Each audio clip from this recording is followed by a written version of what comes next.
Hola, hola. Bueno, pues vamos a continuar con la lectura de el libro El héroe de las mil caras de Joseph Campbell,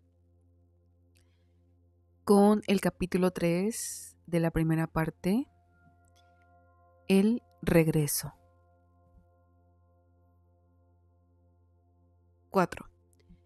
El cruce del umbral del regreso.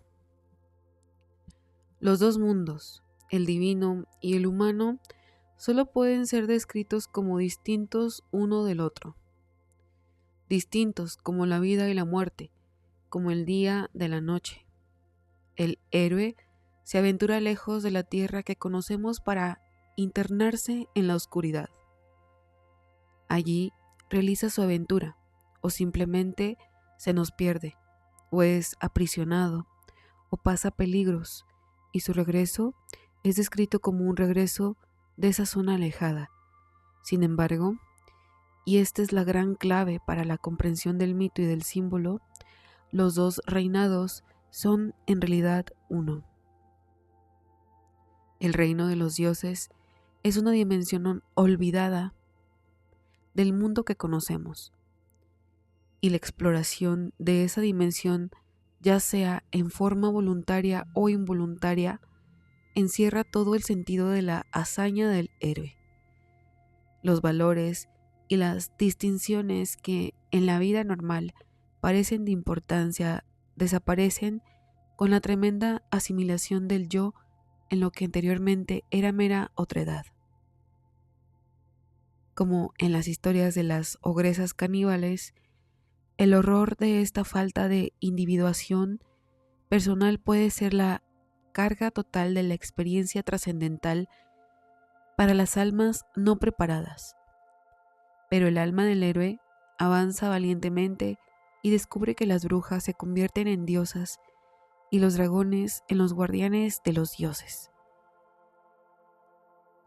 Sin embargo, debe quedar siempre, desde el punto de vista de la conciencia normal despierta, cierta incongruencia desconcertante entre la sabiduría que se trae desde las profundidades y la prudencia que usualmente resulta efectiva en el mundo de la luz.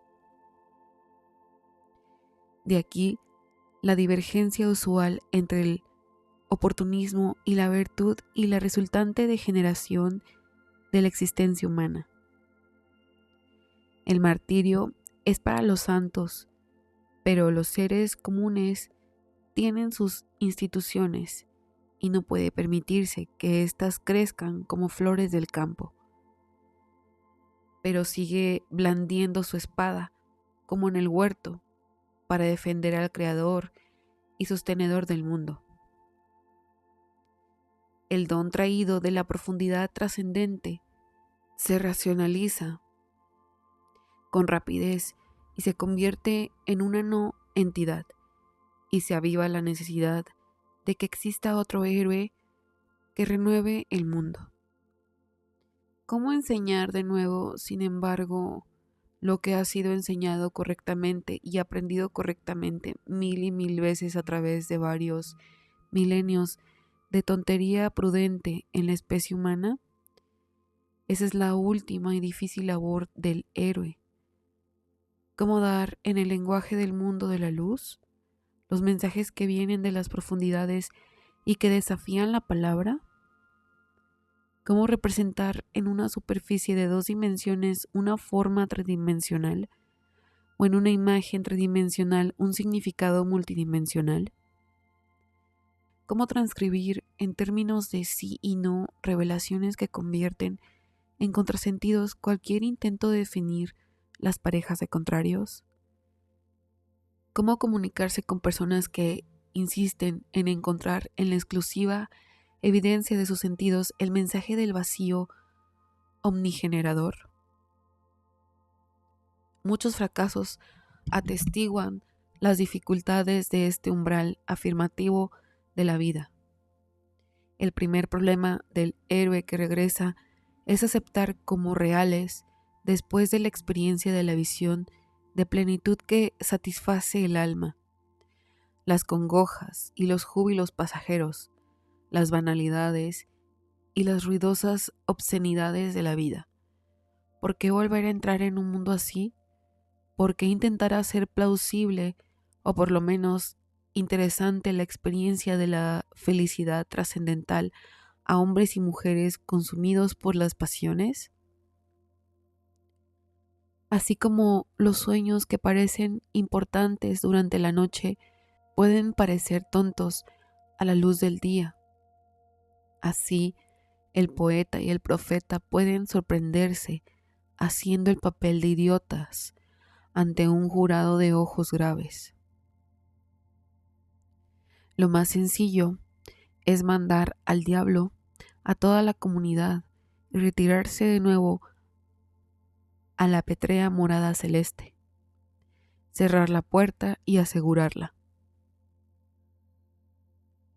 Pero si entre tanto un partero espiritual ha puesto la shimenawa enfrente del refugio, ya no puede evitarse el trabajo de representar la eternidad en el tiempo y de percibir en el tiempo la eternidad.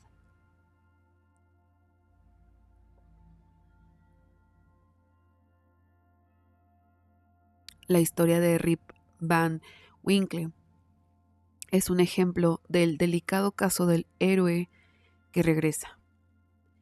Rip fue al reino de la aventura inconscientemente, como lo hacemos todos cada noche cuando nos disponemos a dormir. En el sueño profundo, declaran los hindúes, el yo está unificado y dichoso. Por lo tanto, al sueño profundo se le llama el estado cognitivo. Pero aunque nos renovamos y nos sostenemos por estas visitas nocturnas a la fuente de la oscuridad, nuestras vidas no son reformadas por ellas. Regresamos como Rip, sin nada que muestre nuestra experiencia, como no sean nuestras barbas. Rip buscó su rifle, pero en el lugar de su arma limpia y bien aceitada, encontró una vieja carabina con el cañón lleno de herrumbre, el gatillo flojo y la caja carcomida por los gusanos. Cuando se levantó para caminar, se encontró con las articulaciones duras y desposeído de su actividad usual. Cuando se aproximó al pueblo, encontró a varias personas, pero ninguna que conociera, lo que le sorprendió porque siempre había pensado que conocía a todos los que vivían en esa parte del campo. Sus ropas también eran de estilo diferente al que le estaba acostumbrado. Todos lo miraban con mismas señales de sorpresa, y cuando ponían los ojos en él, invariablemente se acariciaban la barba. La constante repetición de este gesto indujo a Rip a hacer lo mismo involuntariamente, y entonces, para su sorpresa, descubrió que su barba había crecido un pie. Empezó a dudar de si él y el mundo que lo rodeaba no habrían sido hechizados. La aparición de Rip con su larga y canosa barba, con su arma herrumbrosa, su vestidura singular y un batallón de mujeres y niños que se habían reunido a sus espaldas, atrajo pronto la atención de los políticos de cantina.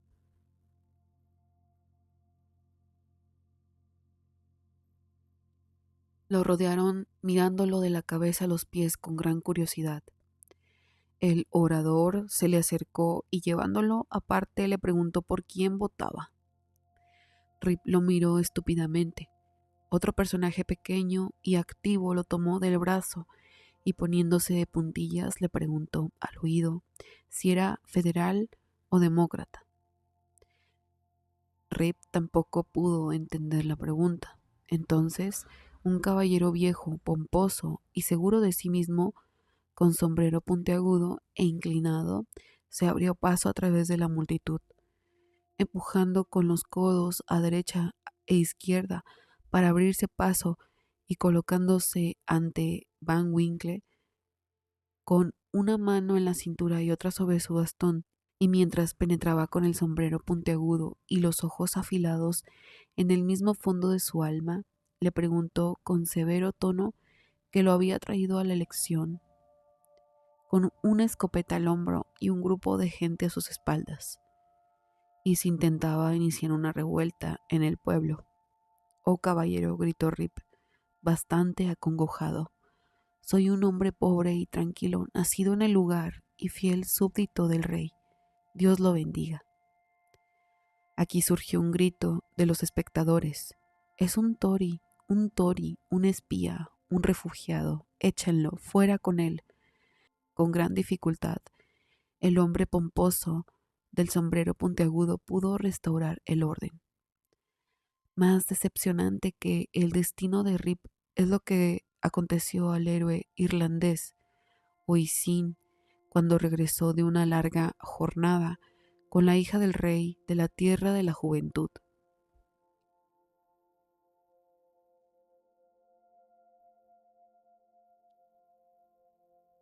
Oisin había tenido una mejor actuación que el pobre Rip, pues había conservado los ojos bien abiertos en el reino de la aventura.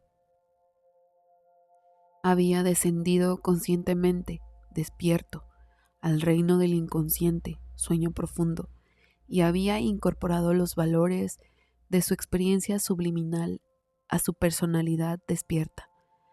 La transmutación se había efectuado, pero precisamente por esa circunstancia tan deseable, los peligros de su regreso eran mayores, puesto que su personalidad completa estaba de acuerdo con las fuerzas y las formas de la eternidad. Todo lo que quedaba de su ser debía ser rechazado y deshecho por el choque con las formas y las fuerzas del tiempo.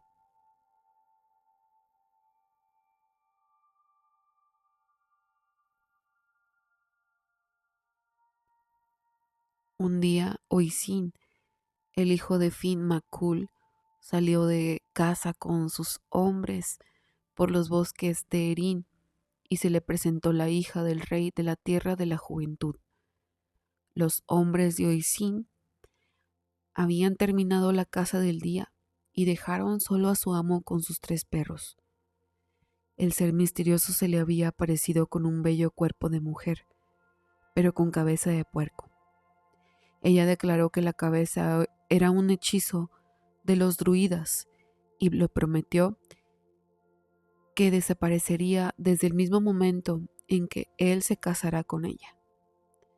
«Bueno, si ese es tu estado», dijo él, «y si el matrimonio conmigo te ha de liberar del hechizo, no permitiré que pases mucho tiempo con cabeza de puerco». La cabeza de puerco desapareció prontamente y ellos partieron a Tir Nan Og, la tierra de la juventud.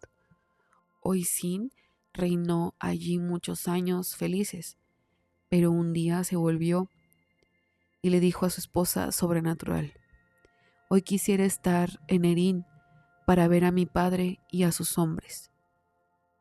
«Si te vas», le dijo su esposa, «y pones los pies en la tierra de Erin, nunca regresarás a mí y te convertirás en un hombre viejo y ciego». «¿Cuánto tiempo crees que ha pasado desde que estás aquí?» «Cerca de 3 años», dijo Oisin. «Han pasado 300 años», dijo ella, «desde que llegaste a este reino conmigo. Si tienes que ir a Erin, te daré este corcel blanco para que te lleve. Pero si bajas del corcel o tocas el suelo de Erin con el pie, el corcel regresará en ese mismo momento y tú permanecerás en ese lugar donde te dejó, convertido en un pobre viejo». «Regresaré, no temas», dijo Oisin. «¿Es que no tengo buenas razones para volver? Pero debo ver a mi padre y a mi hijo y a mis amigos de Erin una vez más. Tengo que mirarlos siquiera».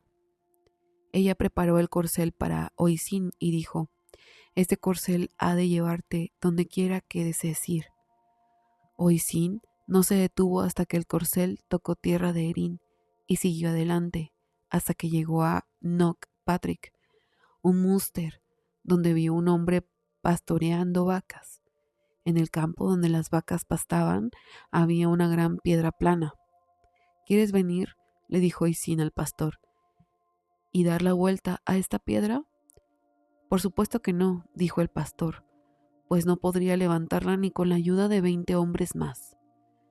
Oisín se acercó a la piedra e inclinándose la cogió con la mano y la volteó. Debajo de la piedra estaba el gran cuerno de los fenianos, Borabú, que daba vueltas como un caracol, y era de ley que cuando uno de los fenianos de Erín hiciera sonar el Borabú, los otros acudirían inmediatamente desde cualquier parte del país donde se encontraran en ese momento. ¿Me quieres dar ese cuerno?, le preguntó Oisín al pastor. No, dijo el pastor, porque ni yo ni muchos como yo podrían levantarlo del suelo. Pues de esto Oisín se acercó al cuerno e inclinándose lo tomó con la mano, pero en su apresuramiento de tocarlo olvidó todo y se dejó resbalar al inclinarse hasta que uno de sus pies tocó tierra. En un momento desapareció el corcel y Oisín yacía en el suelo convertido en un hombre ciego y viejo. La equivalencia de un solo año en el paraíso a 100 años de existencia terrestre es un motivo bien conocido para el mito. El número redondo de 100 significa totalidad. En forma similar, significan totalidad los 360 grados del círculo. De acuerdo con esto, las Puranas hindúes representan un año de los dioses como equivalente a 360 años de los hombres. Desde el punto de vista de los olímpicos, pasa eón tras eón de historia terrestre y revela siempre la armoniosa forma de la redondez total. De modo que, donde los hombres ven solo cambio y muerte, los elegidos contemplan la forma inmutable, el mundo sin fin. Pero ahora, el problema es mantener este punto de vista cósmico ante el rostro del gozo o el dolor terrestre e inmediato. El sabor de los frutos del conocimiento temporal apartan la concentración del espíritu del centro del eón y la dispersa hacia la crisis periférica del momento. El equilibrio de la perfección se pierde, el espíritu vacila y el héroe fracasa. La idea del caballo aislador que evita el contacto inmediato del héroe con la tierra y sin embargo le permite pasearse entre los pueblos del mundo es un ejemplo vívido de la precaución básica que generalmente toman los portadores de la fuerza supernormal. Moctezuma, emperador de México, nunca ponía los pies en el suelo, sino que era llevado en hombros de los nobles, y dondequiera que lo bajaban ponía una rica alfombra para que él caminara. Dentro de su palacio, el rey de Persia caminaba en alfombras que nadie más podía pisar. Fuera de él, nunca se le veía a pie, sino en carroza o a caballo. Anteriormente, ni los reyes de Uganda, ni sus madres, ni las reinas podían andar a pie fuera de las espaciosas habitaciones en que vivían. Cuando salían, eran llevados en los hombros de los individuos pertenecientes al clan del búfalo, un grupo de los cuales acompañaba a estos personajes reales en sus viejas y los cargaban por turno. El rey se montaba en el cuello del que lo llevaba, con una pierna sobre cada hombro y los pies enganchados en los brazos. Cuando uno de estos cargadores reales se cansaba, el rey pasaba a los hombros del segundo cargador, sin que los pies reales tocaran el suelo. Sir James George Fraser En la siguiente forma gráfica consigna el hecho de que en todos los países de la tierra el personaje divino no haya de tocar el suelo con su pie.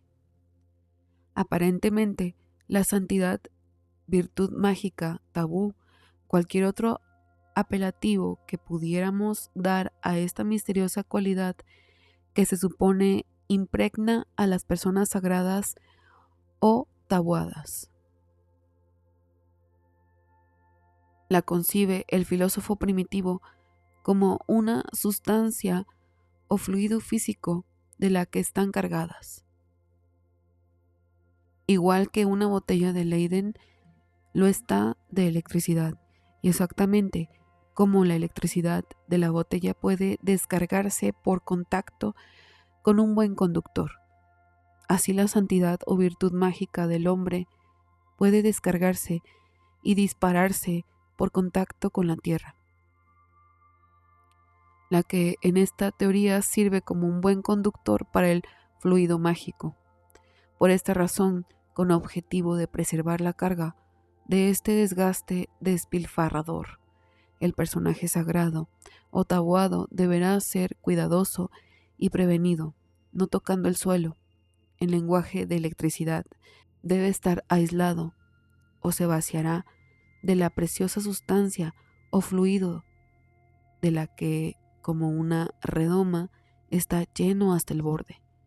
Y ciertamente que en muchos casos se recomienda el aislamiento de la persona tabuada no solo como precaución para su propia seguridad, sino por la seguridad de las demás personas, puesto que la virtud de la santidad o tabú es, por decirlo así, un explosivo poderoso que al choque más ligero puede estallar, y en interés de la seguridad general es necesario tenerle estrechamente sujeto, temiendo que si se le suelta, detonará, atizonará y destruirá todo lo que se ponga en contacto con él. Sin duda alguna existe una justificación psicológica para dicha precaución. Los ingleses que se visten para la comida en las selvas de Nigeria sienten que hay una razón en este acto. El joven artista que pasea sus patillas por el vestíbulo del Ritz podría explicar de buena gana tal peculiaridad. El cuello alto distingue al hombre del púlpito. Las monjas usan vestiduras de la Edad Media en el siglo XX. La esposa está más o menos aislada por su anillo. Los cuentos de W. Somerset Maugham describen las metamorfosis que sobreviven a los que llevan sobre sí las obligaciones del hombre blanco y descuidan el tabú de ponerse el traje apropiado para comer. Muchas canciones populares dan testimonio del peligro de romper un anillo, y los mitos, por ejemplo, los reunidos por Ovidio en su gran compendio Las Metamorfosis, narran una y otra vez las extraordinarias transformaciones que toman lugar cuando el aislamiento entre un centro de fuerza altamente concentrada y el campo inferior de fuerzas del mundo circundante es suprimido repentinamente sin tomar las precauciones del caso. De acuerdo con el acervo de cuentos de hadas celta y germánico, los gnomos y los elfos, sorprendidos fuera por la luz del sol, se convierten inmediatamente en piedras o pedazos de madera. El héroe que regresa para completar su aventura debe sobrevivir al impacto del mundo. Rip Van Winkle nunca supo lo que había experimentado. Su regreso fue una broma. Oisin lo sabía, pero perdió su centro y sucumbió. Kamura Seman fue el que tuvo más suerte de todos. Experimentó despierto la bendición del sueño profundo y volvió a la luz del día con un talismán tan convincente de su increíble aventura, que pudo conservar la seguridad en sí mismo y enfrentarse a toda desilusión posible. Mientras dormía en su torre, los dos genios, Danash y Maimuna, transportaron desde la distante China a la hija del señor de las islas y los mares y de los 7 palacios. Su nombre era Princesa Budur, y colocaron a la joven dormida junto al príncipe persa, en su misma cama. Los genios descubrieron las 2 caras y se vio que eran como gemelos. Hasta que al fin dijo Danash: mi novia sin duda le gana en hermosura. Pero Maimuna, espíritu femenino, que amaba a Camaruzzaman, replicó: quita de ahí, que es mi novio el más bello. Sin lugar a duda, discutieron y se enredaron en palabras, hasta que Danash propuso que buscaran un juez imparcial.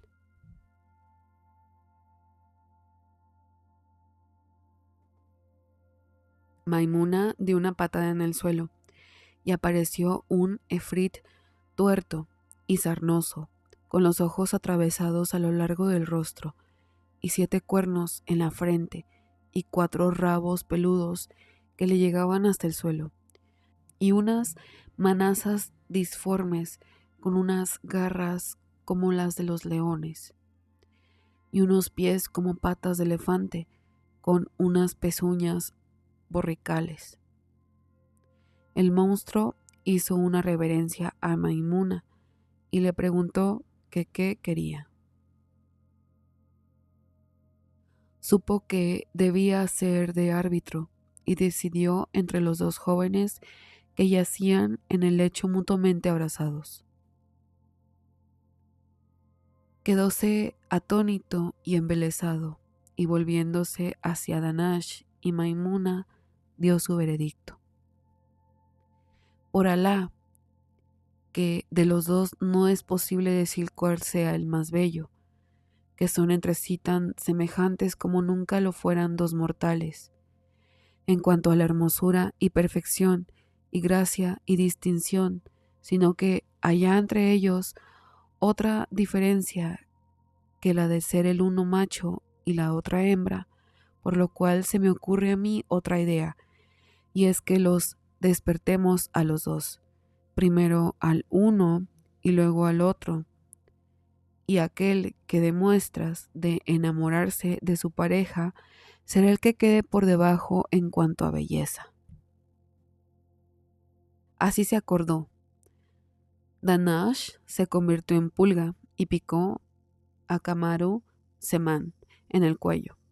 El joven despertó y se frotó la picadura por el escozor, y advirtió que a su lado había alguien cuyo aliento era más dulce que el almizcle y cuya piel era más suave que la crema. Se maravilló, se sentó, miró con más cuidado y a lo que estaba a su lado, y comprobó que era una joven como una perla, como la luna o cual torre eminente. Camaruzzaman intentó despertarla, pero Danash había intensificado su sueño. El joven la sacudió. «Ye, amada mía, despierta, abre los ojos y mira a quien te ruega», dijo, pero ella no se movió. Camaruzzaman imaginó que Budur era la mujer con quien su padre deseaba que se casara y se llenó de alegría, pero temió que su señor estuviera escondido en alguna parte del cuarto observándolo, de manera que se contuvo y se contentó con tomarle el anillo del dedo meñique y deslizarlo en el suyo. Los efrits entonces lo volvieron a su sueño.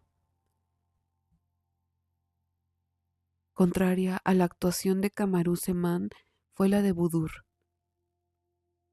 Ella no pensó ni temió que alguien la observara, y lo que es más, Maimuna, que la despertó, se le subió pierna arriba y con malicia femenina la picó fuertemente en un lugar que ardía. La bella, la noble, la gloriosa Budur, descubriendo a su lado su afín masculino y apercibiéndose de que él ya había tomado su anillo. Incapaz de despertarlo y de imaginar lo que él había hecho, encendida de amor, asaltada por la abierta presencia de su carne, perdió todo dominio y se entregó a un clímax de desenfrenada pasión. Inflamándosele el corazón y diéronle un vuelto las entrañas, porque el deseo en la mujer es más poderoso que en el hombre, y así Budur no pudo contenerse, aunque el rubor arreboló sus mejillas y su frente, y advirtiendo que el joven llevaba un anillo, quitándoselo y se lo puso ella en lugar del suyo, después del cual besándolo en la frente y en el cuello, y en fin, que no hubo lugar de su cuerpo en que no estampara ella un beso. Y a continuación se abrazó a él y puso una de sus manos debajo de su cuello y la otra debajo de su sobaco, y de esa guisa quedándose finalmente a su lado dormida. Danash, por lo tanto, perdió la contienda. Budur regresó a China. A la mañana siguiente, cuando los jóvenes despertaron con toda el Asia entre ellos, se volvieron a la derecha e izquierda, pero no descubrieron a nadie a su lado. Reprendieron a sus respectivas servidumbres, maltrataron y mataron a quienes los rodeaban, y se volvieron completamente locos. Camarú Semán se postró y languidecido, y el rey su padre se sentó a su cabecera, llorando y lamentándose por él, y sin abandonarlo ni de día ni de noche. Pero la princesa Budur debió ser maniatada con una cadena de hierro alrededor del cuello. Se la aseguró a la reja de su aposento.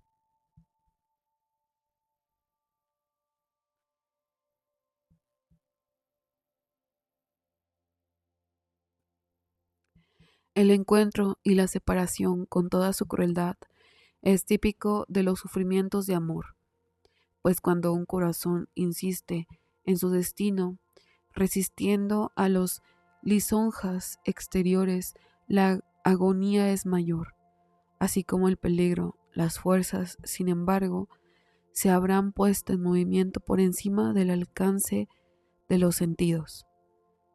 Secuencias de eventos desde los rincones del mundo han de acercarse gradualmente y milagros de coincidencia harán que suceda lo inevitable. El anillo talismán del encuentro del alma con su otra porción en lugar debido prueba que el corazón estuvo allí. Consciente de lo que Rip Van Winkle pasó por alto, y prueba también una convicción de la mente despierta, que la realidad de las profundidades no ha de ser opacada por la luz del día. Esta es la señal que existe en el héroe, de entretejer sus dos mundos. Lo que sigue en la larga historia de Camarú Semán es el relato de la lenta y maravillosa operación de un destino que ha sido conjurado a la vida. No todos tienen un destino, solo el héroe que se ha sumergido hasta tocarlo y ha vuelto a la superficie con un anillo. 5. La posesión de los dos mundos. La libertad para atravesar en ambos sentidos la división de los dos mundos, desde la perspectiva de las apariciones del tiempo a aquella de la causalidad profunda y a la inversa, sin contaminar los principios de una con los de la otra, pero permitiendo a la mente conocer a la una por virtud de la otra. Es el talento del maestro, la bailarina cósmica, declara Nietzsche, no descansa pesadamente en un solo punto, sino que ligera y alegremente brinca y se vuelve de una posición a otra. Es posible hablar desde un solo punto a la vez, pero eso no invalida las instituciones del resto. Los mitos no descubren a menudo en una sola imagen el misterio del pronto tránsito. Cuando lo hacen, el momento es un símbolo precioso, lleno de importancia, que debe ser atesorado y contemplado. Un momento así fue el de la transfiguración de Cristo. 6 días después tomó Jesús a Pedro, a Santiago y a Juan, su hermano, y los llevó aparte a un monte alto, y se transfiguró ante ellos. Brilló su rostro como el sol, y sus vestidos se volvieron blancos como la luz. Y se les aparecieron Moisés y Elías, hablando con él. Tomando Pedro la palabra, dijo a Jesús: Señor, qué bien estamos aquí. Si quieres, haré aquí 3 tiendas, una para ti, una para Moisés y otra para Elías. Aún estaba él hablando, cuando los cubrió una nube resplandeciente, y salió de la nube una voz que decía: Este es mi Hijo amado, en quien tengo mi complacencia. Escuchadle. Al oírla, los discípulos cayeron sobre su rostro, sobrecogidos de gran temor. Jesús se acercó y tocándolos dijo: Levantaos, no temáis. Alzando ellos los ojos, no vieron a nadie, sino solo a Jesús. Al bajar del monte, les mandó Jesús diciendo: No deis a conocer a nadie esta visión hasta que el Hijo del Hombre resucite de entre los muertos. Aquí, en un momento, se encuentra el mito entero. Jesús, el guía, el camino, la visión y el compañero del regreso. Los discípulos son los iniciados, no los amos del misterio, pero que no obstante fueron instruidos a la plena experiencia de la paradoja de los 2 mundos en uno. Pedro estaba tan aterrorizado que tartamudeaba. La carne se había disuelto ante sus ojos para revelar el verbo. Cayeron sobre sus rostros y cuando se levantaron, la puerta se había cerrado de nuevo. Debe observarse que este momento eterno se remonta por encima de la realización romántica del destino individual de Kamaru Zeman. No solo tenemos un paso maestro de ida y vuelta por el umbral del mundo, sino que observamos una penetración de las profundidades muchísimo más honda. El destino individual no es el motivo ni el tema de esta visión, pues la revelación fue contemplada por 3 testigos y no 1. De allí que no pueda ser desentrañada satisfactoriamente en simples términos psicológicos. Por supuesto, podemos descartarla. Podemos poner en duda si esta escena tuvo lugar alguna vez, pero eso no nos ayudaría, porque los que nos ocupan ahora son problemas de simbolismo y no de historicidad. No nos interesa particularmente saber si en realidad vivieron Rip Van Winkle, Kamaru Zeman o Jesucristo. Sus historias son las que nos interesan y éstas están tan ampliamente distribuidas en el mundo, unidas a diferentes héroes en diferentes países, que el problema de si es o no histórico, vivo este o el otro portador local del tema universal solo puede tener una importancia secundaria. El subrayar este elemento histórico llevaría solamente a la confusión. Serviría para ofuscar el mensaje de la imagen. ¿Cuál es el significado de la imagen de la transfiguración? Eso es lo que tenemos que preguntarnos. Pero para poder explicarlo en términos de universalidad y no de sectarismo, debemos ir a otro ejemplo, igualmente celebrado, del suceso arquetípico. Lo siguiente está tomado del canto del Señor hindú, el Bhagavad Gita. El Señor, el bello joven Krishna, es una encarnación de Vishnu, el Dios universal. El príncipe Arjuna es su discípulo y amigo. Arjuna dijo: «Oh Señor, si crees que soy capaz de contemplarlo, entonces, oh maestro de yogis, revélame tu ser inmutable». El Señor dijo: «Contempla mis formas por cientos y por miles, múltiples y divinas, variadas en forma y matiz. Contempla todos los dioses y los ángeles. Contempla muchas maravillas que nadie ha visto antes.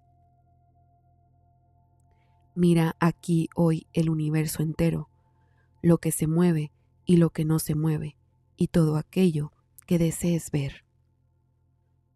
Todo concentrado en mi cuerpo. Pero con esos ojos no puedes verme. Te doy un ojo divino. Contempla ahora mi soberana fuerza yoga». Habiendo hablado así, el gran señor del yoga reveló a Arjuna su suprema forma como Vishnu, Señor del universo, con muchos ojos y caras, presentando muchas vistas portentosas, adornado con muchos ornamentos celestiales, armado con muchas divinas armas levantadas, llevando celestiales guirnaldas y vestiduras, ungido con divinos perfumes, omnimaravilloso, esplendente, sin límites y con rostros en todos sus lados. Si la irradiación de 1000 soles fuera a alumbrar al mismo tiempo el cielo, aquello sería como el esplendor del poderoso. En la persona del Dios de los dioses, Arjuna contempló el universo entero, con sus múltiples divisiones reunidas en uno. Entonces, sobrecogido de asombro con los caballos de punta, Arjuna inclinó la cabeza ante el Señor. Juntó las palmas de las manos a modo de saludo y se dirigió a él. «En tu cuerpo, oh Señor, contemplo todos los dioses y todas las diferentes clases de seres. El Señor Brahma, sentado en el loto, a todos los patriarcas y a las serpientes celestiales, te contemplo con miradas de brazos y vientres, con miradas de rostros y ojos. Te contemplo infinito en tu forma por todos los lados, pero no veo ni tu fin, ni tu medio, ni tu principio. Oh Señor del universo, oh forma universal, te contemplo brillando por todas partes como una masa de irradiación. Con tu diadema, tu masa y tu disco relampagueando como el fuego ardiente y el sol ardiente, sobrepasando todas las medidas y difícil de contemplar. Tú eres el supremo apoyo del universo. Tú eres el inmortal guardián de la ley eterna. Tú eres, por lo que creo, el ser primario. Esta visión se le presentó a Arjuna en un campo de batalla justamente antes de que el toque de la primera trompeta llamara a combate. Con el dios como cochero, el gran príncipe atravesó el campo entre los dos ejércitos listos para la batalla. Su propio ejército se había reunido contra el de su primo el usurpador, y ahora, en las huestes del enemigo, el príncipe vio una multitud de hombres que conocía y amaba. El ánimo lo traicionó. ¡Ay!, le dijo el divino cochero, estamos resueltos a cometer un gran pecado, pues nos preparamos a asesinar a nuestros allegados para satisfacer nuestra ambición por el placer de un reinado.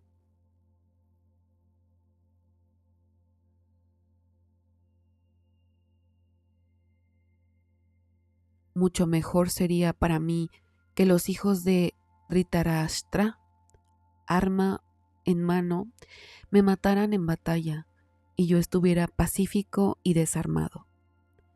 No lucharé, pero fue entonces cuando el Dios sabio le devolvió el valor y le infundió la sabiduría del Señor, y finalmente le concedió esta visión.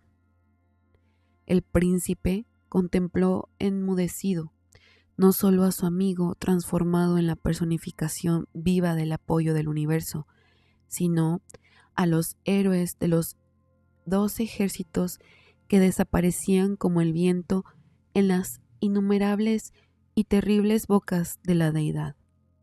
Exclamó lleno de horror. Cuando veo tu forma relampagueante alcanzar los cielos y brillar con muchos colores, cuando te veo con la boca completamente abierta y con tus grandes ojos relucientes, lo más escondido de mi alma tiembla de terror y no encuentro ni paz ni valor, oh Vishnu, cuando contemplo tus bocas que causan terror con sus defensas, como el fuego del tiempo que todo lo consume. Me siento desorientado y no encuentro paz. Sé misericordioso, oh Señor de los dioses, oh firmamento del universo. Todos estos hijos de Dhritarashtra, así como los huestes de monarcas, y Bhishma, Drona y Karna, y los jefes guerreros de mi partido, entran precipitadamente en tus terribles bocas armadas de colmillos y espeluznantes a la vista. Puede verse como algunos caen entre tus dientes y sus cabezas son convertidas en polvo.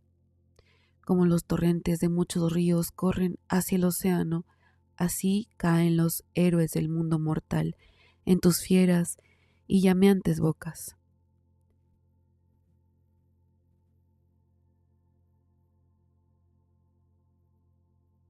Como las mariposas vuelan alocadas para desaparecer en el ardiente fuego, así corren estas criaturas a su destrucción dentro de tus bocas. Te relames y devoras todos los lados de todos los mundos con tus bocas llameantes. Tus feroces rayos llenan todo el universo con su irradiación y lo queman. Oh Vishnu, dime quién eres, que tomas esta forma terrorífica. A ti te saludo, oh Dios supremo. Ten misericordia. Deseo conocerte a ti, que eres el primero, pues no entiendo tu propósito. El Señor dijo: soy el tiempo poderoso y destructor del mundo, y ahora me ocupo en asesinar a estos hombres. Aún sin ti, todos estos guerreros que forman ejércitos contrarios no habrán de vivir. Por lo tanto, levántate y gana la gloria. Derrota a tus enemigos y disfruta de un opulento reinado. Por mí, y no por otros, han sido muertos. Sé solo mi instrumento, oh Arjuna. Mata a Drona y a Bhishma, y a Jayadratha, y a Karna, y también a los otros grandes guerreros que ya han sido muertos por mí. No te dejes vencer por el temor. Lucha y habrás de vencer a tus enemigos en la batalla. Habiendo escuchado estas palabras de Krishna, Arjuna tembló, dobló sus manos en adoración y se inclinó sobrecogido de temor. Saludó a Krishna y luego se dirigió a él de nuevo, con la voz vacilante. Eres el primero de los dioses, el alma antigua. Eres el supremo lugar de apoyo del universo. Eres el conocedor y aquello que ha de ser conocido, y la última meta. Y de ti el mundo está transido. Oh, tú eres el de la forma infinita. Tú eres el viento y la muerte, y el fuego y la luna, y el Señor del agua. Eres el primer hombre y el gran Señor. A ti te saludo, me regocijo de haber visto lo que nunca antes se vio, pero mi mente también se halla confusa de temor. Muéstrame la otra forma de tu ser.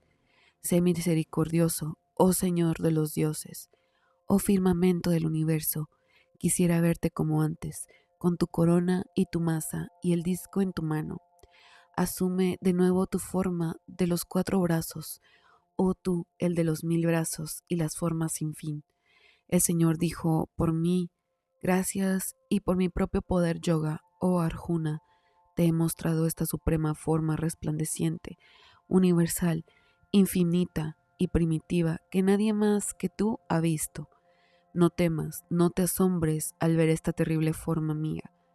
Libre de temor y alegre de corazón, contempla de nuevo mi otra forma. Habiéndose dirigido hacia Arjuna, Krishna asumió una forma llena de gracia y confortó al aterrorizado Pandava. El discípulo había sido bendecido con una visión que trascendía el alcance del destino humano normal y que correspondía a una visión de la esencial naturaleza del cosmos. No se abrió ante él su destino personal, sino el destino de la especie humana, de la vida como un todo, del átomo y de todos los sistemas solares. Y esto en términos adecuados a su entendimiento humano, o sea, en términos de visión antropomórfica, el hombre cósmico, una iniciación idéntica, podría haberse efectuado por medio de la imagen igualmente válida del caballo cósmico, el águila cósmica, el árbol cósmico o la mantis religiosa cósmica, lo que es más, la revelación registrada en el canto del Señor fue hecha en términos adecuados a la casta y a la raza de Arjuna. El hombre cósmico a quien contempló era un aristócrata y un hindú como él. En forma correspondiente, en Palestina, el hombre cósmico apareció como judío, en la antigua Alemania como germano, entre los Bausto es un negro, en Japón un japonés.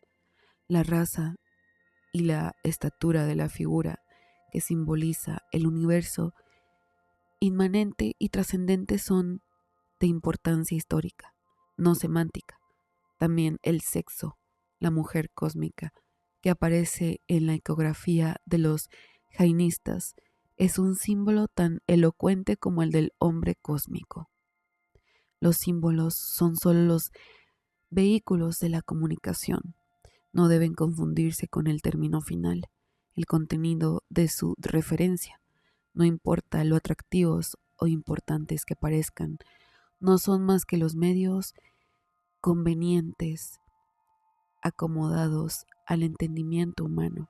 De aquí la personalidad o personalidades de Dios, ya sea que estén representadas en términos trinitarios, dualistas o unitarios, en términos politeístas, monoteístas o enoteístas, en forma pictórica o verbal, como un hecho documentado o como una visión apocalíptica. Nadie debería intentar leerlos o interpretarlos como la cosa final. El problema del teólogo es conservar la transparencia de su símbolo, para que no oscurezca la misma luz que se supone ha de reflejar.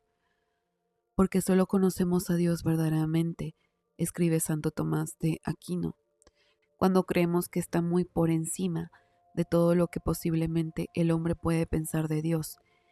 El Upanishad Kena tenía el mismo espíritu. Saber no es saber, no saber es saber. El equivocar el vehículo por su contenido puede llevar a derramar no solo la tinta sin valor, sino la sangre valiosa. La siguiente observación se refiere a que la transfiguración de Jesús fue atestiguada por devotos que habían extinguido sus voluntades personales, por hombres que habían prescindido hacia mucho de la vida, del destino personal, del destino por una completa entrega a su Maestro, ni por medio de las Vedas, ni por penitencia, ni por limosna, ni siquiera por sacrificio, me habrán de ver en la forma en que acabas de contemplarme, declaró Krishna, después de haber resumido su forma familiar, sino solo por medio de la devoción por mí.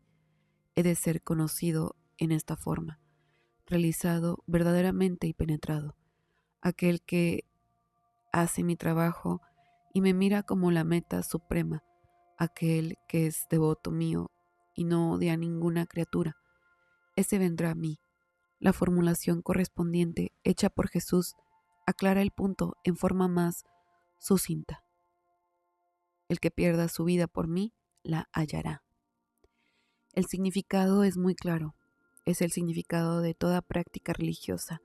El individuo, por medio de prolongadas disciplinas psicológicas, renuncia completamente a todo su apego a sus limitaciones personales, idiosincrasias, esperanzas y temores. Ya no resiste a la aniquilación de sí mismo, que es el prerequisito al renacimiento en la realización de la verdad, y así madura. Al final, para la gran reconciliación, unificación. Después de disolver totalmente todas sus ambiciones personales, ya no trata de vivir, sino que se entrega voluntariamente a lo que haya de pasarle, o sea, que se convierte en anónimo. La ley vive en él con su consentimiento sin reservas. Muchos son las figuras, particularmente en los contextos sociales y mitológicos del Oriente, que representan este último estado de la presencia anónima. Los sabios que viven como ermitaños y los mendigos errantes que juegan un papel importante en la vida y en las leyendas del Oriente.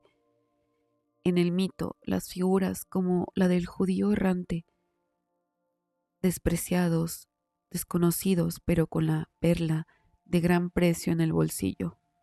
El mendigo perseguido por los perros. El milagroso poeta mediante cuya música apacigua el corazón. O el dios enmascarado, Wotan, Viracocha, Etshu. Estos son los ejemplos, unas veces un tonto, otras veces un sabio, unas veces poseído de real esplendor, otras veces errando, unas veces tan quieto como un pitón, otras veces como una expresión benigna, unas veces lleno de honores, otras insultado, otras desconocido.